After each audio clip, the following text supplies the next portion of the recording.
Fourth views, चौथा विचार, बाकी ठीक। बिहार में अब नारा लग रहा है, शेर आया, आरसीपी सिंह आया, बिहार का मुख्यमंत्री कैसा हो, रामचंद्र सिंह जैसा हो।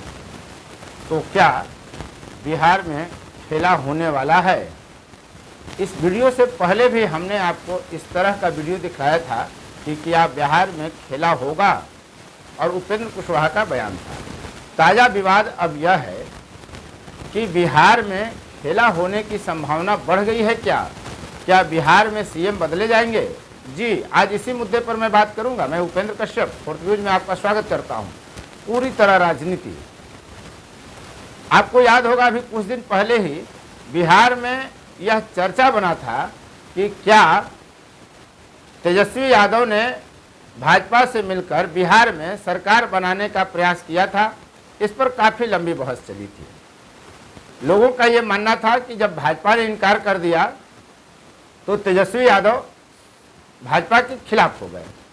अब पिछले 3 सप्ताह से आप देखिए, बीते 2 जुलाई के बाद कभी भी राजद के नेताओं की तरफ से कोई बयान सत्ता के खिलाफ नहीं आया है, जबकि सत्ता और राजनीति का यह मान्य सत्य है कि जो विपक्ष में है वह सत्ताधारी के खिलाफ आक्रामक रवैया रखता है, उसकी कमियों को सामने रखता है, जनता के मुद्दों को उठाता है और प्रायः तमाम समस्याओं के लिए सत्ता पक्ष में बैठे दलों को जिम्मेदार ठहराते हुए उसके नेताओं की आलोचना करता है, उन पर सवाल उठाता है, उनको कर्तव्यहीन बताता है, उनको अकर्मण्य बताता है, उनको भ्रष्टाचारी बताता है, बेईमान बताता है, तरह तरह के आरोप लगाते हैं। बिहार में स्थिति विचित्र है। बीते 2 जुलाई को, वह भी तब जब राजद नेताओं ने सत्ता के खिलाफ बयान दिया था तो जदयू और भाजपा दोनों को टारगेट किया था। लेकिन उसके बाद अचानक एक बात आती है कि भाजपा और तेजस्वी दोनों मिलकर सरकार बनाना चाहते थे, ऐसा राजद की तरफ से प्रयास किया गया था। और उसके बाद अचानक से पूरा परिदृश्य बदल जाता है। अब स्थिति यह है कि राजद की तरफ से तमाम प्रवक्ताओं को यह संकेत दिया गया है कि वे जदयू नेताओं के खिलाफ, जदयू के खिलाफ आक्रामक न रहें, तोल मोल कर बोलें, सोच समझ कर बोलें। अब स्थिति यह है कि दूसरी तरफ देखिए कि जदयू में आरसीपी सिंह किनारे कर दिए गए। एक समय माना यह जा रहा था कि नीतीश कुमार के बाद अगर जदयू में कोई है तो वो आरसीपी हैं। उनको बहुत कुछ उपमाएं दी गई नीतीश के पक्ष में रहने के कारण। अब वे अलग थलग पड़ गए हैं, जदयू में ही हैं लेकिन वे अलग थलग हैं। अब माना जा रहा है कि उनका तेवर बगावती है। अब बताइए, वो जहानाबाद में गए और उन्होंने साफ साफ कह दिया, जब जनता ने यह आवाज़ लगाना शुरू किया कि शेर आया, देखो शेर आया है, बिहार का शेर आया है, बिहार का मुख्यमंत्री कैसा हो, रामचंद्र सिंह जैसा हो। जब यह नारा लगाया गया तो पत्रकारों ने उनसे यह सवाल किया कि इसका मायने क्या है। तो वे कह गए कि यह जनता की अपनी मनोभावना है, जनता पर हमारा कोई नियंत्रण नहीं है, जनता जैसी चाहती है वैसा होता है। लेकिन एक बड़ी बात वे बोल गए कि नीतीश कुमार नालंदा के नहीं हैं। जी, हम आप अभी तक यही जानते थे, हालांकि उनका पैतृक गांव मूल रूप से नालंदा जिला में ही पड़ता है। लेकिन रामचंद्र सिंह का कहना यह है कि नीतीश कुमार का जन्म पटना जिला के बख्तियारपुर में हुआ है, इसलिए वे नालंदा के नहीं हैं, वे पटना जिला के हैं और हम तो पैदाइशी नालंदा वाले हैं।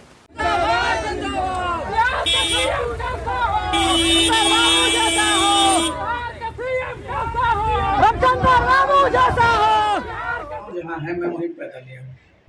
माननीय मुख्यमंत्री जी का वो गांव है लेकिन वो पैदा लिए हैं बख्तियारपुर, इसलिए हमारे उनमें फर्क है।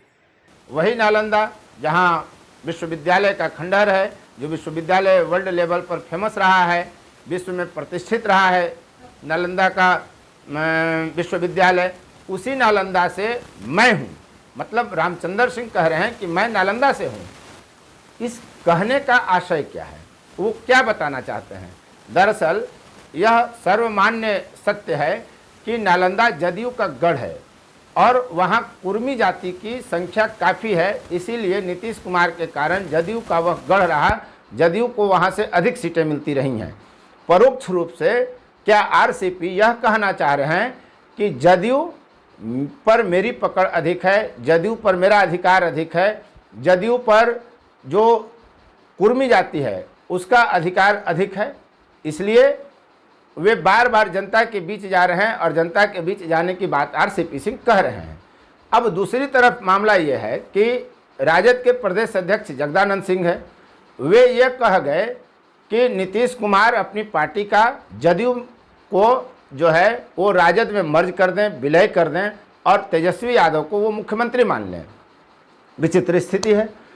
तेजस्वी यादव राजद के नेता हैं और नीतीश कुमार जदयू और कहिए कि एनडीए के नेता हैं।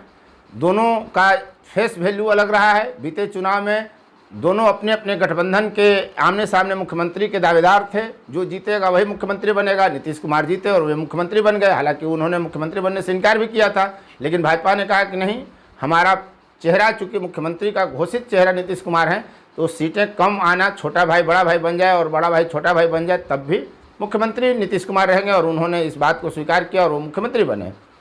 अब दो गठबंधन, दो विचारधारा के नेता एक में मर्ज करने की बात की जा रही है।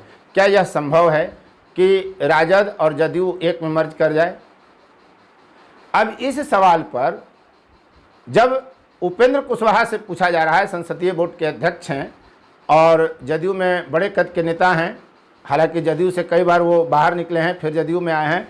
उपेंद्र कुशवाहा से जब यह प्रश्न किया गया तो उन्होंने कहा कि हमने आरसीपी का बयान नहीं सुना है और जब तक किसी मामले को हम समझ नहीं लेंगे, जानबूझ नहीं लेंगे, तो हम कैसे उस पर प्रतिक्रिया दें। लेकिन जगदानंद के प्रस्ताव पर तपाक से वे बोलते हैं। वे कहते हैं कि जगदानंद बाबू की उम्र काफ़ी हो गई है, वो सठिया गए हैं, इसलिए ऐसा प्रस्ताव दे रहे हैं जिसका कोई मोल नहीं है, कोई मतलब नहीं है, तो हम ऐसे प्रस्ताव पर क्या बोलें।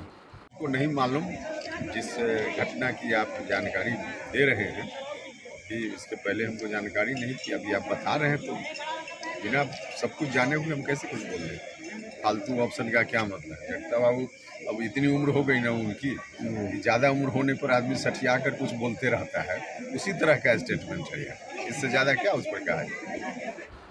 बिहार में जो राजनीतिक दलों की स्थिति है, यहाँ किसी भी सरकार के गठन के लिए बहुमत की संख्या 122 है। जी, यदि सभी सीटों पर चुनाव हो तो बिहार में सरकार बनाने के लिए 122 विधायक की जरूरत पड़ती है।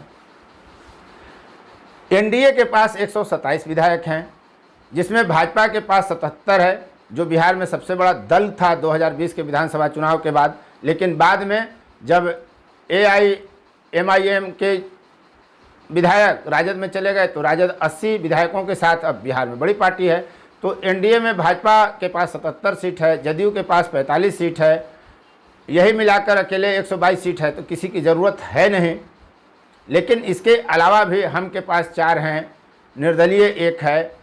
वहीं दूसरी तरफ अगर आप राजद की बात करें तो राजद के पास 80 विधायक हैं, कांग्रेस के पास 19, वामपंथियों के पास 16 विधायक हैं, AIMIM के पास 1 है, 1 निर्दलीय विधायक है। यदि राजद और जदयू बिहार के लोगों ने जिस तरह का मैंडेट दिया 2020 के चुनाव में, यह क्लियर है कि जदयू के बिना सरकार नहीं बनेगी। अब जदयू अगर भाजपा के साथ है तो किसी तीसरे की ज़रूरत नहीं है, 122 बहुमत भर उसके पास आंकड़ा है। और अगर जदयू राजद के पास चला जाता है तो 125 का बहुमत उसको प्राप्त होता है, फिर तीसरे की ज़रूरत नहीं पड़ती है।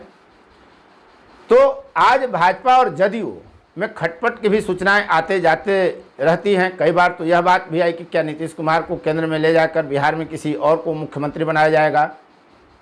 तो इस तरह की बातें चलते रहती हैं, लेकिन जो आंकड़े बोलते हैं वह यही है कि अगर जदयू चाह ले तो किसी के साथ सरकार बना सकती है, इतना उसके पास सीट है। और शायद यही कारण है कि भाजपा उनके नखरे सहने के लिए भी बाध्य है। कहा भी जाता है कि सत्ता के लिए भाजपा जो है सब कुछ सहने के लिए तैयार है, लेकिन वो नीतीश को छोड़ने के लिए तैयार नहीं है। इसलिए कि जैसे ही नीतीश कुमार को भाजपा छोड़ेगी उसकी सरकार तो कम से कम बिहार में नहीं बनने वाली है। इसलिए कि जैसे ही भाजपा और जदयू में दरार पड़ेगा, अलग होगा, पूर्व की तरह नीतीश कुमार फिर राजद से मिलकर सरकार बना लेंगे और उनको ऐसा करने में कोई नीति सिद्धांत का गुरेज नहीं रहा है। आपको पता ही है कि पहले भी नीतीश कुमार भाजपा को छोड़कर राजद के साथ सरकार बना चुके हैं 2015 के चुनाव में। उसके बाद कई तरह की बातें सामने आई तो उनको छोड़ना पड़ा और करीब 2-2.5 साल के बाद फिर से बिहार में भाजपा और जदयू की सरकार बन गई थी। तो नीतीश कुमार कब राजद के पाले में चले जाएंगे इसकी कोई गारंटी तो नहीं है और कोई अनुमान भी नहीं लगा सकता कि ऐसा होगा या नहीं होगा। इसलिए अब यह चर्चा आ रही है कि जब तेजस्वी यादव चुप हैं, खुद रोहिणी आचार्य भी चुप हैं, कोई भी प्रवक्ता जदयू के खिलाफ नहीं आक्रामक है, नहीं बोल रहा है। दरअसल माना यह जा रहा है कि जातीय जनगणना के आधार पर, याद रखिएगा 2020 के चुनाव में दोनों एक दूसरे के खिलाफ चुनाव लड़े, काफ़ी बातें एक दूसरे के खिलाफ कही गई और कही जाती रहीं, लेकिन जातीय जनगणना के आधार पर दोनों का विचार एक था कि जातीय जनगणना होना चाहिए। इस पर जब दोनों एक हुए तो उसके बाद दोनों राजनीतिक दलों में सट्टी लगने की चर्चा शुरू हो गई थी और अब तो 2 जुलाई के बाद अभी तक स्थिति यह है कि राजद की ओर से जदयू के खिलाफ कोई बयान नहीं आया। जदयू के नेता भी राजद पर बहुत आक्रामक होने से फिलहाल बच रहे हैं। तो क्या यह माना जाए कि बिहार में खेला होने वाला है, सत्ता बदलने वाली है, मुख्यमंत्री बदलने वाला है? क्या होगा न हम जानते हैं न आप जानते हैं, लेकिन राजनीति है, कब किस करवट बदल जाए कोई नहीं जानता। इसलिए कि राजनीति को जिस करवट बैठे आप देखते हैं, कब वो पाला बदल ले इसकी उम्मीद, इसकी संभावना, इसकी आशंका तक नहीं होती और आपके सामने ही बैठा हुआ राजनीतिक कब किस करवट बदल जाए आप देखते रह जा सकते हैं, कुछ कर नहीं सकते। तो हम भी कुछ नहीं कर सकते, हम भी प्रतीक्षा कर रहे हैं कि राजनीतिक में क्या क्या हो रहा है। इस तरह की चर्चाओं पर वीडियो हम आपको लेकर आते रहेंगे। धन्यवाद। यदि आप चैनल पर नए हैं तो चैनल को सब्सक्राइब करें, शेयर करें, लाइक करें, कमेंट करें और हमें प्रोत्साहित करें ताकि हम आपके रुचि का विषय उठाते रहें। धन्यवाद। फिर से एक बार 4th व्यूज, चौथा विचार।